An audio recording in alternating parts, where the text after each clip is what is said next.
Come shopping with me in my hometown of Las Vegas. I'm going to be showing you some of my favorite vintage shops, where I go when I'm in Chinatown, as well as some new places that I've been to this week. I do have a dark aesthetic, so a lot of the shopping will be leaning towards that. I also have an obsession with coffee, so you'll have a couple of recommendations there. But first and foremost, I am in town for my cousin's birthday, so you'll be seeing a lot of my family on this trip.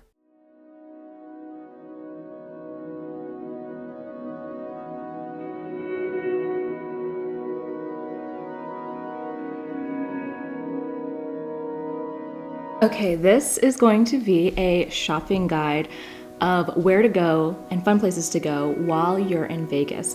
For those of you who don't know, my name is Melissa. I was born and raised in Las Vegas. I tend to gear my shopping guides towards if you have a dark aesthetic, but a lot of the places I'll be showing you in this video are not like dark aesthetic stores, but like places that are fun, interesting. You can find like good stuff and you can potentially style it in a way that is like a dark aesthetic. I already did a shopping guide of San Francisco of like some fun places to go vintage shopping and just like other fun tidbits that you may not know if you're not familiar with the city. And this is going to be something similar. So I really do favor vintage shopping and thrift stores when I can. Also going to be going to Chinatown. I love the Chinatown in Vegas. It's nostalgic to me. I grew up going to Chinatown a lot, but Chinatown in Vegas has expanded so much that there's like so much to do. When I was a kid in like the early 2000s, Chinatown was mainly like restaurants and grocery shopping, and there was like very little shopping that you can do. And now they have Miniso, they have places to get Pop Mart figures and figurines and keychains, which we're definitely going to. We're also going to be going to downtown Las Vegas. I went to school at LVA, which is the art school downtown, and there is a lot of vintage shops in downtown. There will be a haul of everything that I get at the end. Hey, what's up? Are you taking me shopping? Yes, I am. Are you buying me all the clothes? We'll think about that. We're going downtown to the Arts District. First stop was Akin Cooperative. I went here last summer, so some of these clips are from June of 2024, but their selection is always going to be good, if I'm going to be honest. They have a great mix of true vintage pieces, graphic tees, as well as a couple of sections supporting small businesses and small artists. They have so many fun gems when I was walking around the store.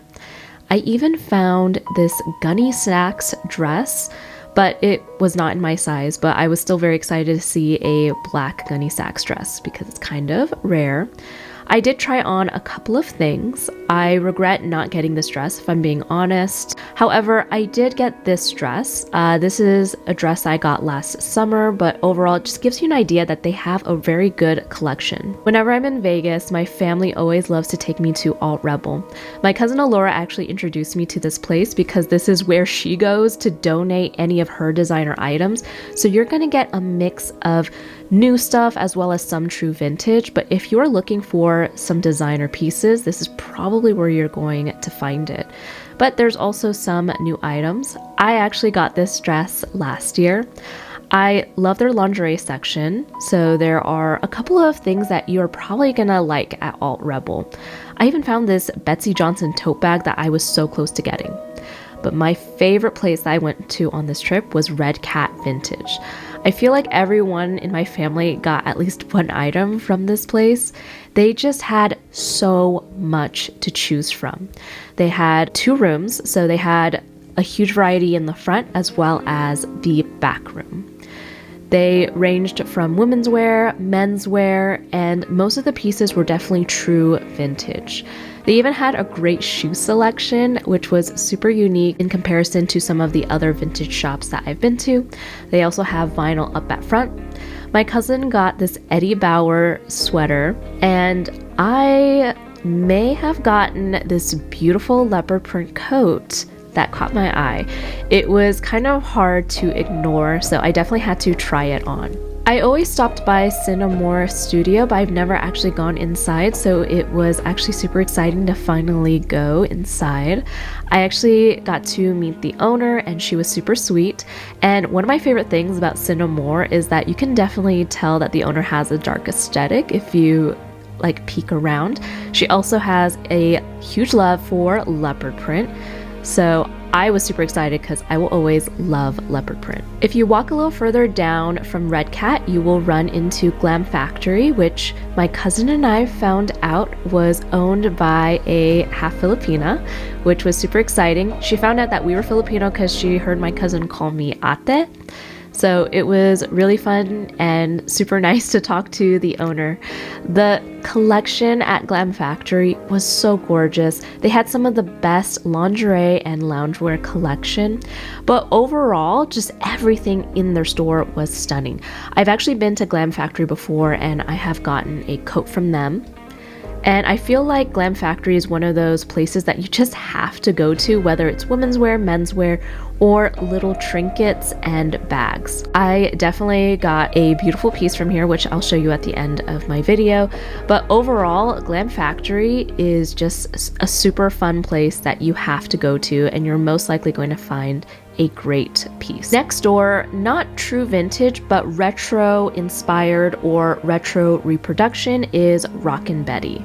Rockin' Betty has a huge selection of pieces that you may call rockabilly or, like I said, retro reproduction, so inspired by a lot of retro silhouettes. And a lot of these pieces were designed by designers in Las Vegas.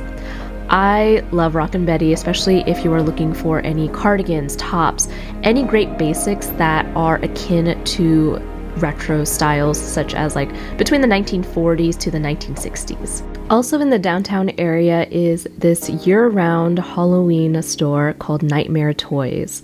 Nightmare Toys has a great variety of horror-themed graphic tees, shoes, and even DVDs and vintage VHSs. I also saw some costumes to the right, like year-round Halloween costumes, and it was just really nice that the store even existed for those of us who cherish Halloween all year round. Next door to Red Cat Vintage is Fresas. You definitely should check them out whether you are a roller skater or you just want a colorful variety of clothes. My phone died, so I couldn't show the variety of the store, but it is a great place you definitely should check out. Now, the Arts District is actually quite vast. There is a Buffalo Exchange that we didn't get to, this vintage store called Off the Threads. There was Bogart Vintage, and there were a couple of antique malls in the area that you definitely should check out. I just wasn't able to go to. Every time I'm back home in Vegas, I always have to take a trip to Chinatown. So we focused our trip in the Shanghai Plaza. So this particular store has a variety of things, but we mainly go here for makeup and skincare. So this store is great if there were any TikTok trending makeup that you wanted to see if they would look good on you or if they did not look good on you. And it was just really nice to swatch a bunch of different lip products, eyeliners, eyebrow pens that I have been super curious about. They also have cute keychains and charms that were Sanrio related. But if you are looking for keychains, you definitely should go to Kumiko first. They were holding a raffle at Kumiko for some Miffy products, and there was a particular Miffy keychain that I really wanted. Ready? Yeah. Okay. There's like a little. I got B. I got D. Where is it? That right there. Oh, I got E. I got E. That doesn't sound. You guys both got E's. Oh, E. Can I get Perfect. the gray Miffy, please? Needless to say, I ended up winning the exact Miffy keychain that I had my eye on. Next door to Kumiko is 888 Collectibles. So this is where you go if you want to trade any old Pokemon cards or get some Pokemon plushies. They definitely have a great variety if you are a manga or anime lover. At the lower level of Shanghai Plaza, there's a place called Cutie Design. This is where you would go for Labubus or to trade in any of your old Pop Mart figures or Sunny Angels. This is also a place where you can get your phone decorated if you have an appointment, but overall it is a great place to go if you are into blind boxes, and they have a photo booth in the back of the store. Now, if you want something a bit more affordable, Miniso is right next door. They definitely have figurines as well, but overall, if you're familiar with Miniso, they just have a great variety of snacks as well as cute things. Combs. You're a Pachaco fan? I don't know. I just like. Not too far from Chinatown is a claw machine place that my cousin decided to take us to.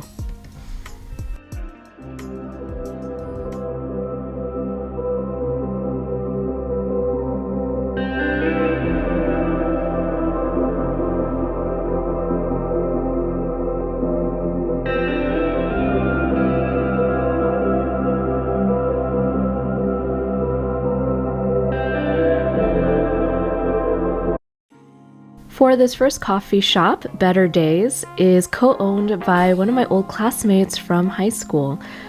This is only one of the locations, but every Better Days I've heard of has the same menu, which has a variety of matcha, different lattes, as well as food. My cousin got the strawberry matcha, I believe, and I got a Madagascar vanilla latte. In the back of the Summerlin location, particularly, there is a selection of vintage tees.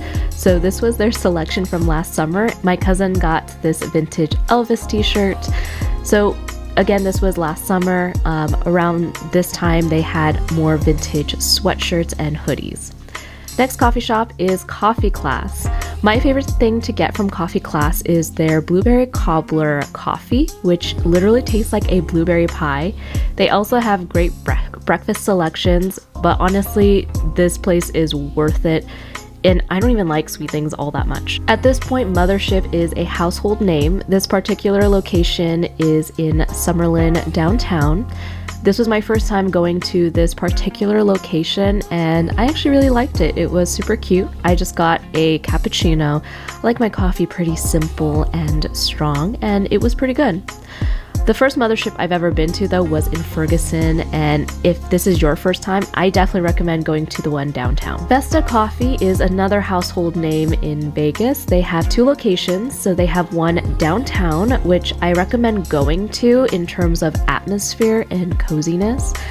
I went to the Summerlin location for the first time during this trip, and it was also cute on the inside. Same coffee, same brand.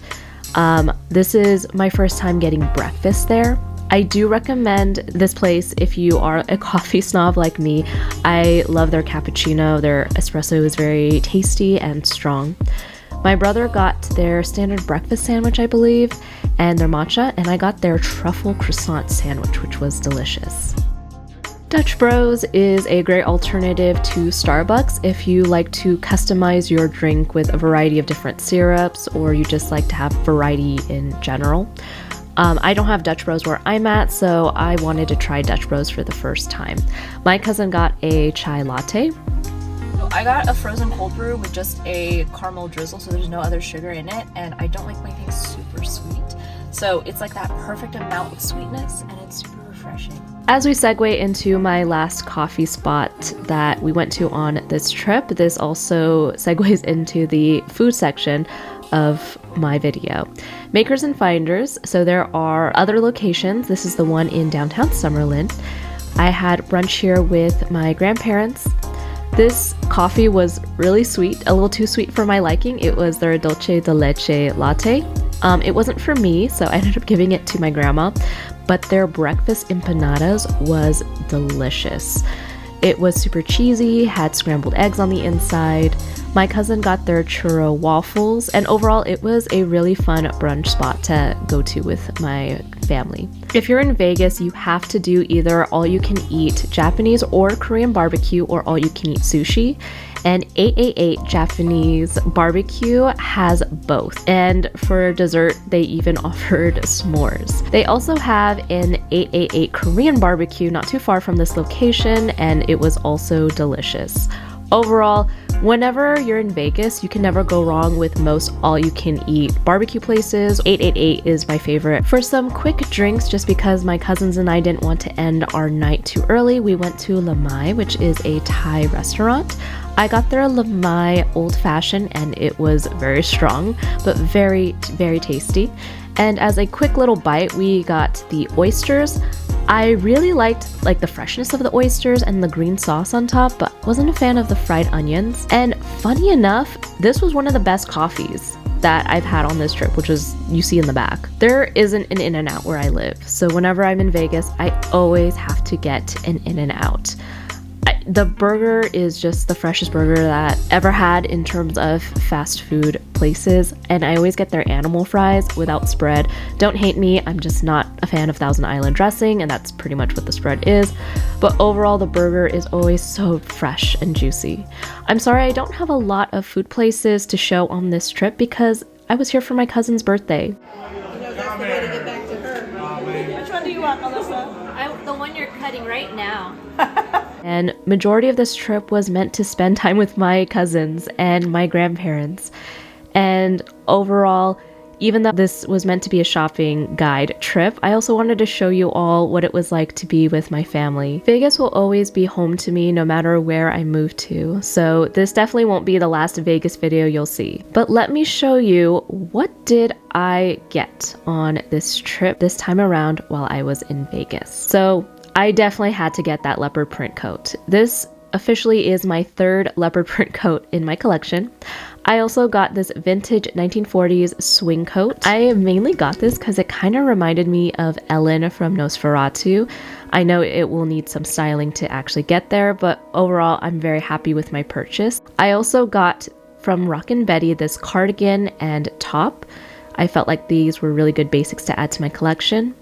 And from Cinnamore, I got this 90s slip dress. I thought it was beautiful, and I found similar items online and they said they were 90s. I also got this leopard print skirt and this 90s Gap skirt, which was also another great basic to add to my collection. And from the Magic Claw place, I actually did end up getting that Snorlax, and my little goth Pikachu was actually gifted to me by my cousin Kira. I hope you enjoyed this video, and until next time, I hope you have a great week. Bye.